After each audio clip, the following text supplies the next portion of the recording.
Hey, everybody. It is your favorite healing journey coach, Coach Derek. We're going to get started here in a couple of minutes. I just want to make sure everything is propagating where it needs to go. So just stand by because I know it takes a second for it to do its thing. All right. We're good on YouTube. We're good on Facebook and YouTube right now. So you can choose to go to either of those places. We'll get started here in just a second. Hopefully, everybody's having an amazing week. It's December. Ugh, already. So come on in, say hello, all those good things. We'll get started with the official show in about 1 to 2 minutes. So I want to make sure that this propagates out so everybody can get a chance to experience the show. So come on in. Give me proof of life. Let me know that you're here. Let me know you can see me, hear me, all those good things. So we'll get started here in literally 1 minute so I don't waste your time or mine. So stand by. Let me just check one more thing and then we can get going.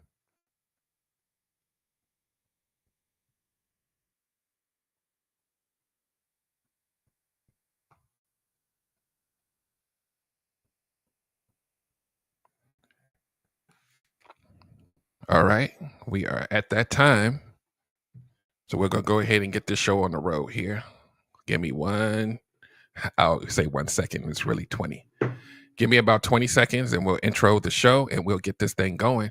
We're going to be talking about reclaiming your lost self. We'll talk about what that means. So let's go.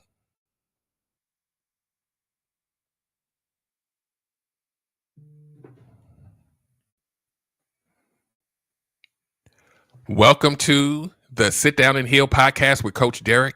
My name is Coach Derek and I am your host. I am a certified healing journey coach and relationship coach, which means I bridge you between the two. I help you heal first. Then I send you back outside even better, more ready to be in a healthier relationship. And if you're already in a relationship, I give you tools to help you do better there as well. And if by chance you are just one of those people who does not ever want to be in another relationship, becoming a better version of yourself, healing yourself is a win-win no matter what your situation is, no matter what your relationship status is. You're a human being. We have things that we go through and we need to work on them. That's it. That's all. I just help you do that. I just don't tell you that you need to work on it. I give you the steps to how. And tonight, and first of all, I'm sorry, I'm rude. I'm being rude. How y'all doing? Hopefully everybody's doing good. Hopefully your days are good or good enough because we got things. Life be lifing, right? But we still got to push on. So I want you guys to be inspired, motivated. And if you need a little bit of motivation, I got a little bit extra left. I can just lend it to you, right? So let's do this. Reclaiming Your Lost Self is the title. The Path Beyond Self-Abandonment, right? So first we got to figure out what self-abandonment is.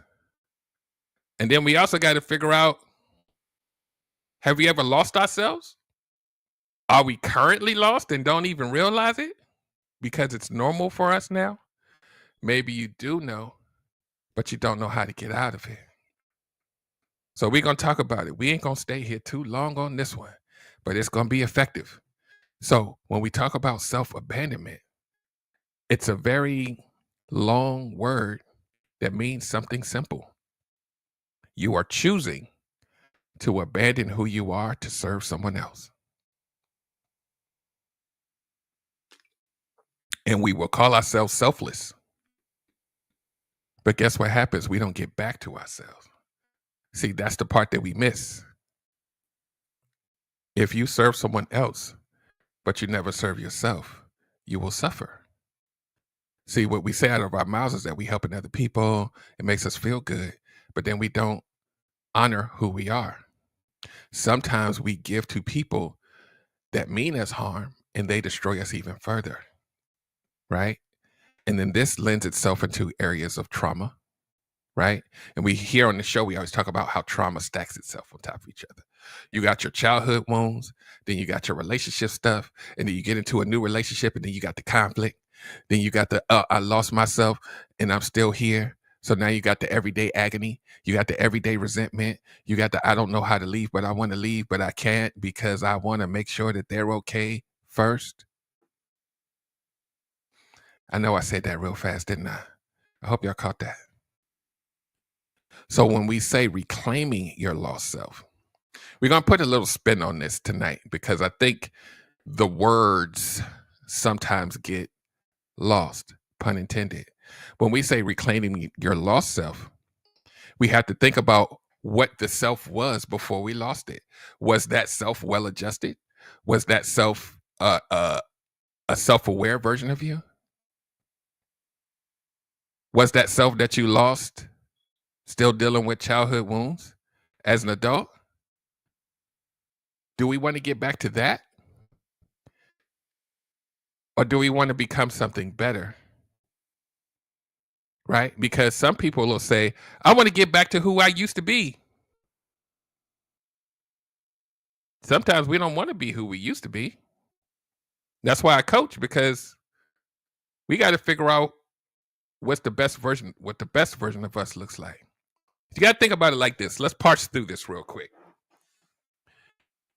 If you had a childhood wound, abandonment, trust, rejection, all of these things that make us who we are, and let's pretend that you grew up as a people pleaser, and being a people pleaser got you hurt. Being a people pleaser made you sit in spaces that you shouldn't have been in, that you found out later that destroyed you. It hurts. You sat in it for so long that it becomes a part of your family, is used to it. Your family's used to you being a people pleaser. They're not expecting you to have boundaries. And then boom, something happens. You get into a brand new relationship and you fall on head over heels. But you don't realize that you just attached yourself. You sleeping with the enemy. I never knew it. I never saw it coming. Oh my God, I'm hurt. I'm doing too much. I should have left a long time ago. Now pause. Let's breathe. So now to the topic of this show, reclaiming your lost self. Do we want to go back to that people pleasing person that wasn't happy in the first place? We'll go back to who I was? See, I didn't never have this language. What we really want to do is figure out who we are and how we become even better than the person that we lost. Because we don't want to go back to that person either. That person wasn't happy. They was functioning, but they wasn't happy. Most people pleasers fake happy. They ain't really happy. We ain't really happy. But we pretend that we're happy when we see other people happy. It's our trauma response to people please. It goes back to childhood. It follows you up to an adult. You get into relationships and you lose yourself along the way because you never had your full self in the first place. Let's breathe. You wasn't full before you met the person. So what are you getting back to? I'm repeating this in 3 or 4 different languages. So you don't even want to go back to the old person. I know the reason why we want to go back to the old person, right? And I need for y'all to really understand this context.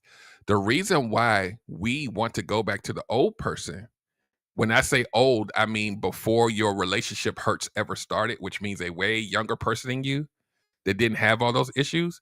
The reason why we want to go back to it is because we never really got tested on where our childhood wounds were. So we think that that's the euphoric place to be, but it was just lying dormant. We want to become better so we don't have to relive our past behaviors again, even when we detach from the person that made us lose. I almost did the same slip we all do. The person made us lose ourselves. I almost said that out my mouth. We lost ourselves and we allowed it to happen. We have to ask ourselves why, right? All of the things that I teach you here, they go hand in hand. This goes into attachment styles, which link to your childhood wounds. So losing yourself becomes something that's a little bit bigger than just your man or your woman or your husband or your wife. So I always talk here about shrinking and pre-shrinking. What do you mean by that, Coach Derek? Some of us shrink ourselves as a trauma response to avoid conflict, to avoid future pain. We just hold our head down and hope it go away. Conflict, any kind of disagreements, some we don't like, we won't say it because saying it might lead to a conflict. So we shrink. And what I always like to talk about here, if we expand out, if you shrunk yourself enough throughout your life in childhood, early adulthood, some of us are not young.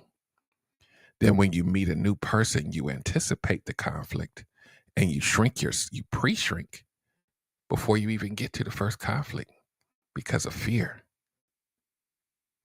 Most people that shrink themselves have a fawn trauma response, which is basically, I'm not going to even just, I'm just going to back up and this is what fawning sounds like. What do I have to do to fix it? Are we good? Whatever I got to do to work on it, can we just hurry up because I can't, it's too much. That's just, I know I'm probably right and you're wrong, but I'd rather just say I'm wrong so we can just let it go.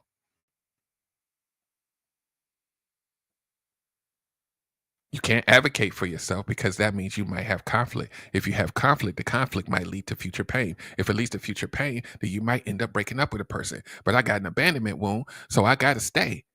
So the best way for me to stay is to be quiet. And so before I even meet a new person, I'm just going to automatically be that just to prepare myself just in case it happens. And you don't even know anything about the person. They don't even have a fighting chance of getting to know the real you because you've pre-shrunk.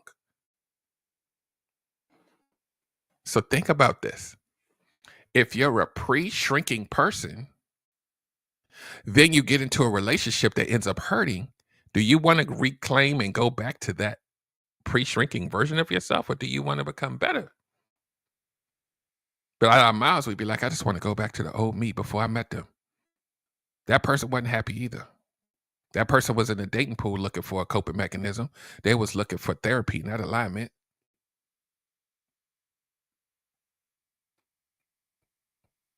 Pre-shrink. I need for that to stick in your head. When you are a conflict avoider with a new person that you don't even know how they're going to handle it, you're doing both of you a disservice.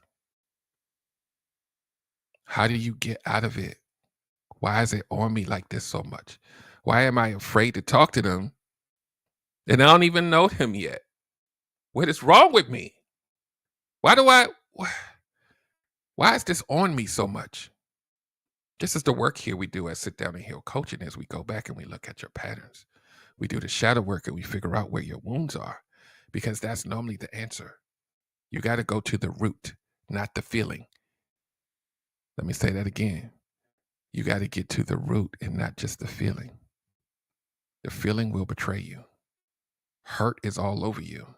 That's not where you find solution. Get to the root and not just the feeling. Because you know why I'm using these words. I probably need to write that quote down. Somebody write that down for me because this is why this quote, and I just came up with this just now for you guys. This is why this quote is very powerful. You get to the root and not the feeling because we will find ways not to feel a certain way. But the root is the root.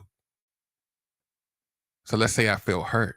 I can just not date again and I won't feel hurt, but the root is still there, right? I can go drink some alcohol on Friday nights and forget about my worries. The feeling is moved, but the root of why you're drinking is still there.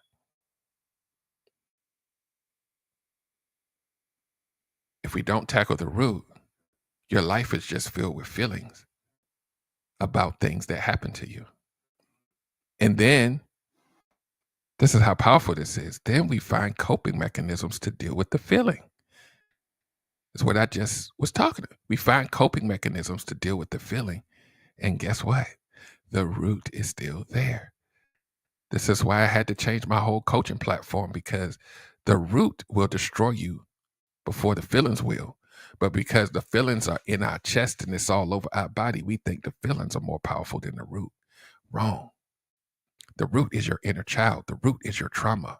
You will never outpace the trauma until you learn how to deal with it. You will not outrun it. You will not be able to control it. You will always feed from it. It will determine who you are. This is why this whole talk about trauma is so big, because we always think of trauma as evil. Even a people pleaser is living in their trauma. Nice, old, cute, good version of you. People pleaser, no boundaries. The trauma's all over you. I always say that here. That means the root is stronger than the feelings, right? You are people pleasing to get validation. You are people pleasing to get all of these other things to make you feel better, but it's just a feeling. It's not the root.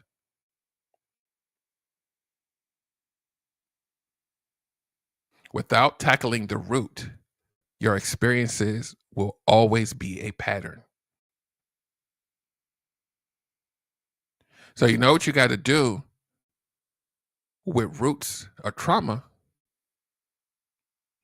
You ever seen somebody unearth a tree out of the ground and then they had to repot it with fresh soil, put it in a new place so it'll be a healthier growth? That's what we do here. We give you new soil. You give yourself new soil to replant those roots. Notice I did not say we plant a new tree. Did y'all catch that? The same tree, same roots, different soil for a healthier growth. Damn, I'm good at these analogies. I don't even know where it come from. And then if you ask me tomorrow what I said, I ain't gonna remember. Same roots, different soil. That's the healing journey. Different soil. Fresh. And then you'll start to see the leaves. They're a little greener because you got better soil. Your foundation is healthier. I hope y'all caught that, because y'all might never hear it again. But I hope y'all caught that. If we don't tackle the root, the feelings will run your life. Not your feelings. The inner child that's getting triggered feelings. I talk about this ad nauseum for so many years. And it always comes back to the same place, the root. Think about this. I'm a whole healing journey coach, right? We talk about all of these shadow works and all of this inner child and attachment styles and discernment and boundaries and blah, blah, blah, blah, triggers, all of this stuff. All of that helps work on the feelings while simultaneously dealing with the root.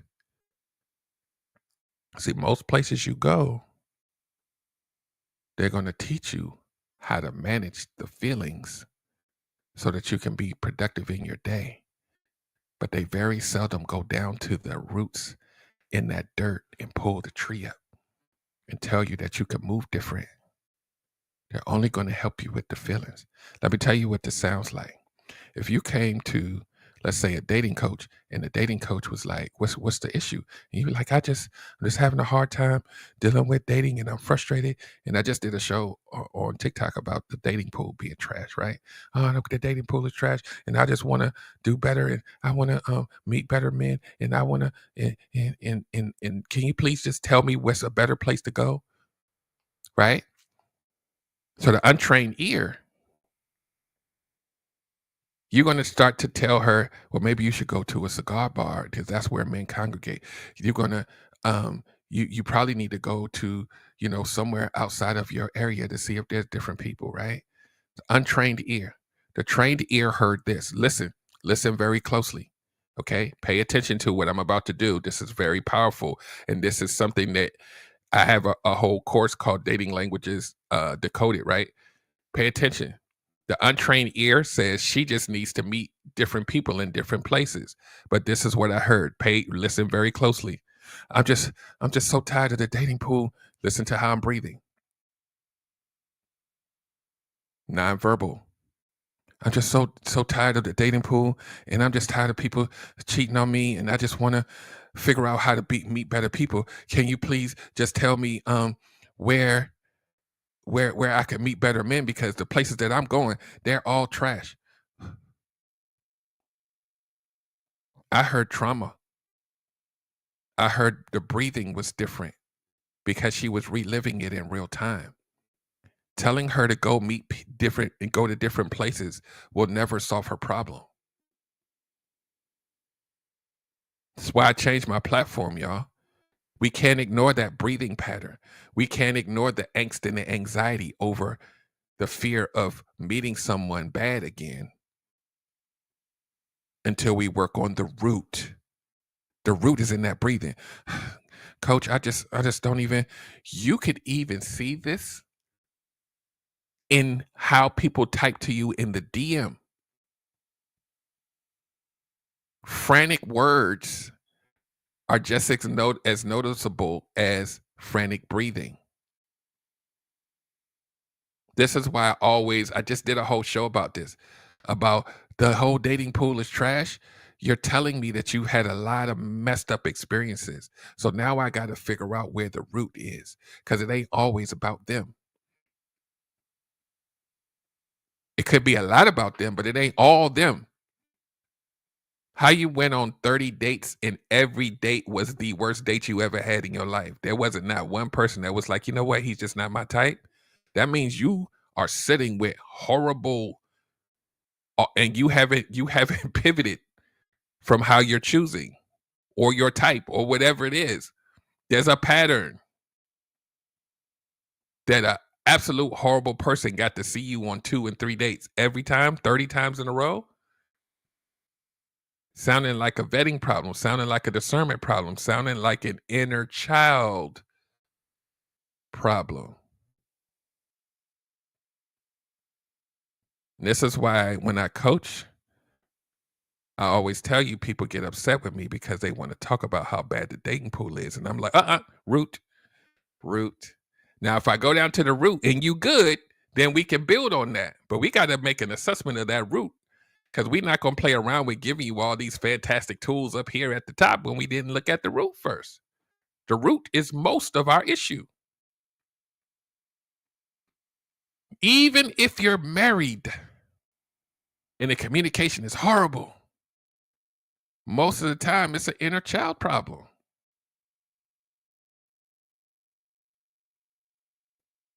And if you go to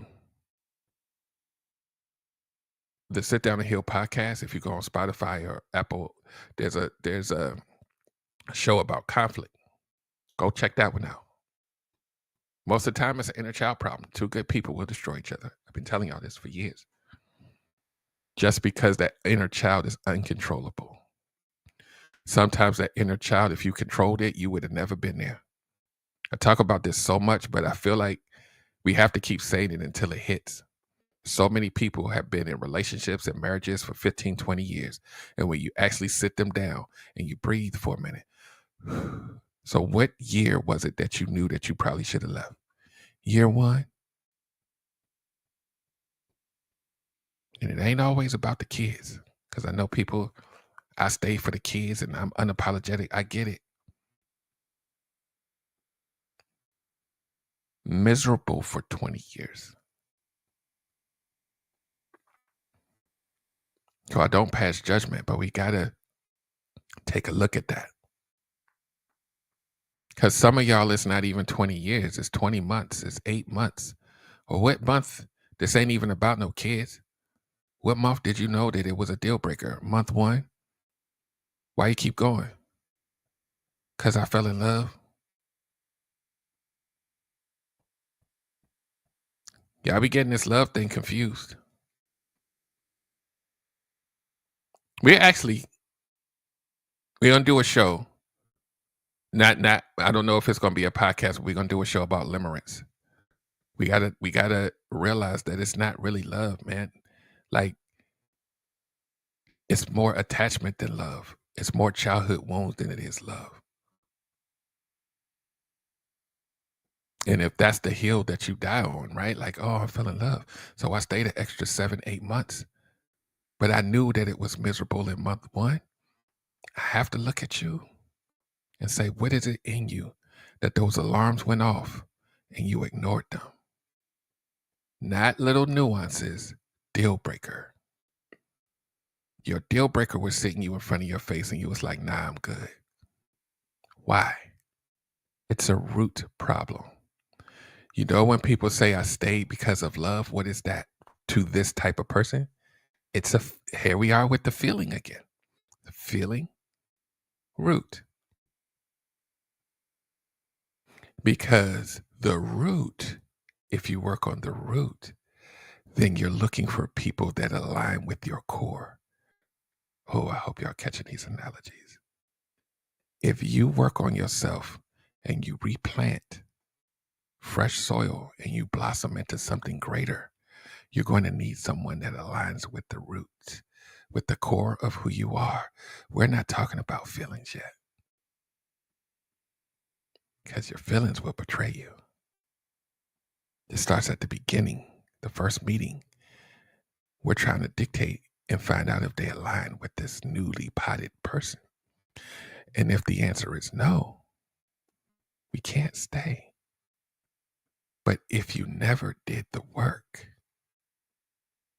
you will always stay too long. And you will always complain about who hurt you. When the answer is you hurt you. I know it's hard to hear. Think about how deep this trauma thing really goes, guys. I have so much trauma in me that I am willing to be tortured. I am willing to be abused, and I'm going to keep doing it. And let's not think of torture and abuse as always being something physical. Verbal abuse, emotional abuse, financial abuse. You can't stop taking in more. We have to ask ourselves, why? Like, why am I continuing to choose pain?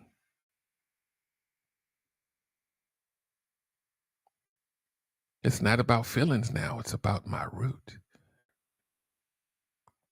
Dead roots don't blossom. They just exist. Have you ever just existed in a relationship where you lost yourself on purpose? Yeah, I said it. On purpose. Because you were a pre-shrinker. And if you don't know what I'm talking about, you caught it late. You're going to have to rewind. You pre-shrunk yourself. So much so that you sat in somewhere that wasn't for you. Your whole nervous system told you it wasn't for you.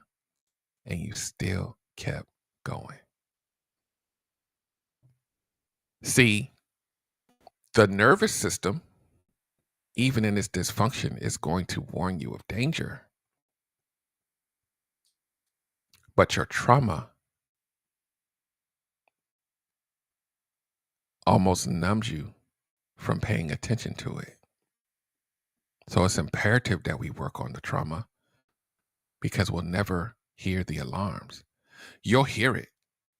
Matter of fact, can we do another analogy? Y'all ever been in I ain't even gonna say y'all been in a house, in your house, and the smoke alarm need a new battery, and it just beep, beep, beep, beep, beep, and it keep doing it, but you ain't gonna change the battery. You just get used to the sound. But the smoke alarm's supposed to protect you, right?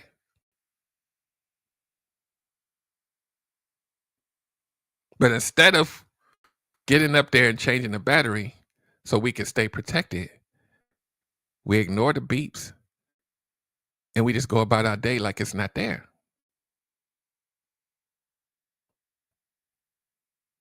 This is how unresolved trauma works. We ignore the signals to serve the trauma to try to make it feel better. And the alarm system don't mean anything anymore. So when the fire starts and the smoke goes into the air, you have no warning system. And what happens when your whole house catches on fire and you inside of it? You don't survive. You lose yourself. That boy good. I just, you'll never hear that from me again. I probably had to go back and write it down. Did y'all catch that? You die. The version of yourself is dead. You're just in the relationship. You burnt up. Oh, I hope y'all caught that. All of that because you ignored the alarm.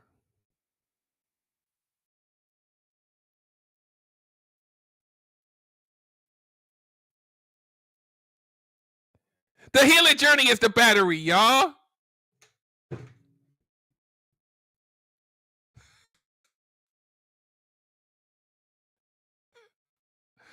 Whew. Let me drink some water and mind my business, y'all. Hold on.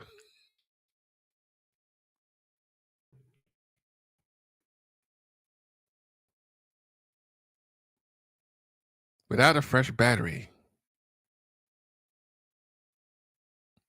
your alarm system it's not gonna work. And guess what happens to batteries? You got to keep replacing them and keep refreshing them over time. Just like your healing journey. How, is it me?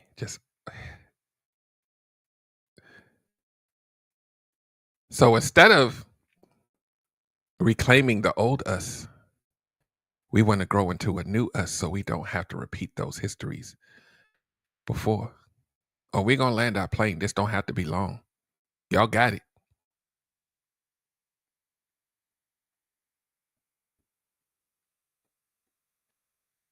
We got to stop choosing to lose ourselves. The other person ain't making you lose yourself. I need y'all to hear me. They're not making you lose yourself. You was already prepped and ready to be lost because of something that happened before you even met them. It ain't them. I'm using these words on purpose. They're not making you shrink. And even if they made you shrink, you choose to allow them to keep making you shrink indefinitely. It's still you. And until you get that through your head, you will always be a pre-shrinker. A pre-shrinker is worse than a shrinker. You know why? Because they're walking around their lives single with that on them too. They're just ready to shrink. When they meet their friends, family, they shrink. It's on you, no man. It's not even just your partner.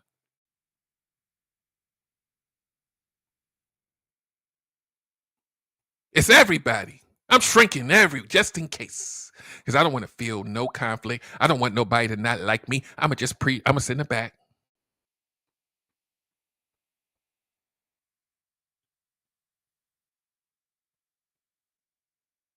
And hope nobody notice. But the people that's using you know that you're shrinking yourself. They're enjoying life. They will even watch you suffer. They will watch you be uncomfortable as long as they get what they want. And you're like, and here's some more because I need to feel better. I'm going to just stay down here. Don't mind me. But if you need to use me, I'm here. Those of us who have been used like this for years, we hate it. It's not fun. It's not enjoyable. But we keep doing it.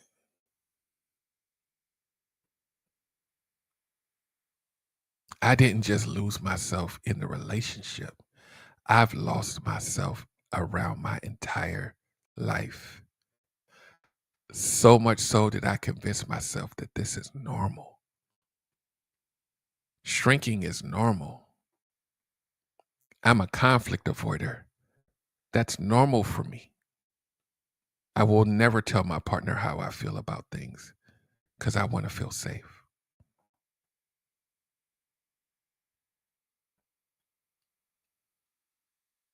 You will never live the life that you are destined to live if you are walking around already shrunk. Y'all want another analogy before I leave?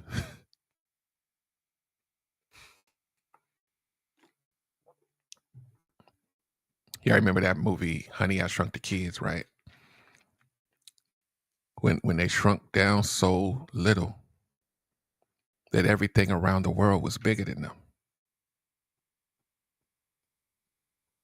When you shrink yourself, you don't have a fighting chance at living in the real world. Your perspective is different. You're looking up at people instead of eye to eye.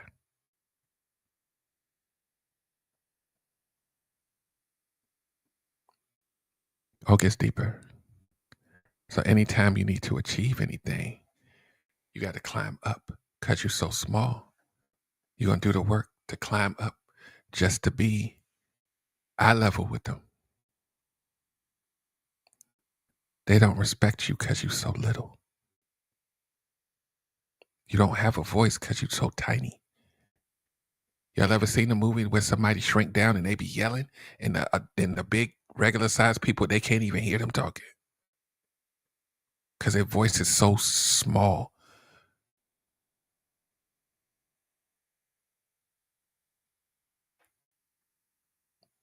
The silence is for y'all. Just if you live your life as a shrunk person, you will never be heard.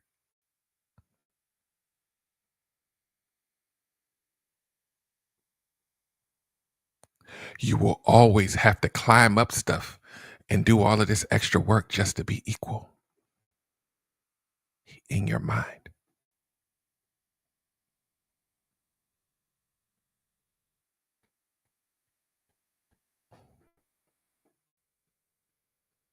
And the whole time inside, you're having an internal battle trying to figure out how to unshrink yourself.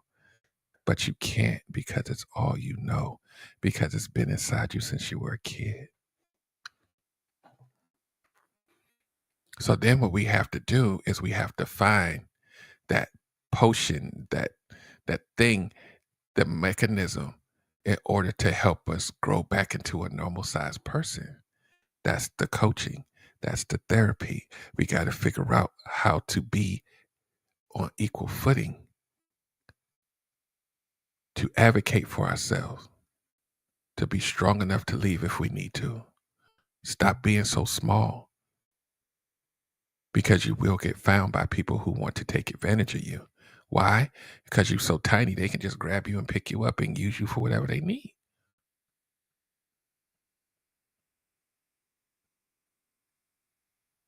Oh, I hope y'all caught that one too. So we're going to go ahead and try to land this plane. But I need for you guys to realize that if you are one of these type of people who have lost yourself, who shrink yourself, there's a redemption arc for you. But it's a journey that you can't take alone because the alone part of the journey hasn't worked for you. You're going to have to get help. Now, I just happen to be a person that can help you with that. I am a healing journey coach. I'm a relationship coach. I'm a lot of things. But the one thing that I most am to most of you is help. You got to open your mouth. You got to go to sitdownandheal.com and see what kind of services I offer. You got to join my school community and grow as a group instead of an individual because the individual thing might not be working out for you.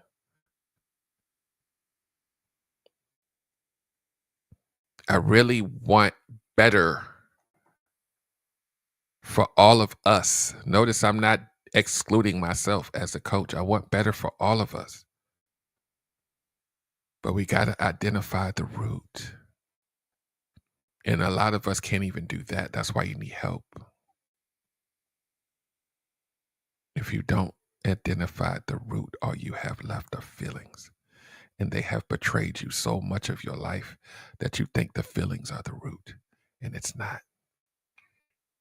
You will convince yourself that those feelings are the baseline of your character, and they're just feelings. So take that with you. Make sure you subscribe to me if you haven't. Make sure you follow me on TikTok for sure. The same name, Sit Down and Heal. And then if you go to sitdownandheal.com, you can get access to the other social media like Facebook and stuff like that. But shrinking ain't it. Losing yourself, we bought that ticket. It's time to return it. It's not working. And a lot of us are not young. How many more times you gonna lose yourself until you start to become something you don't recognize? You in that burning house, burnt up. You can't even recognize yourself when you look in the mirror. Because you didn't listen to the alarm.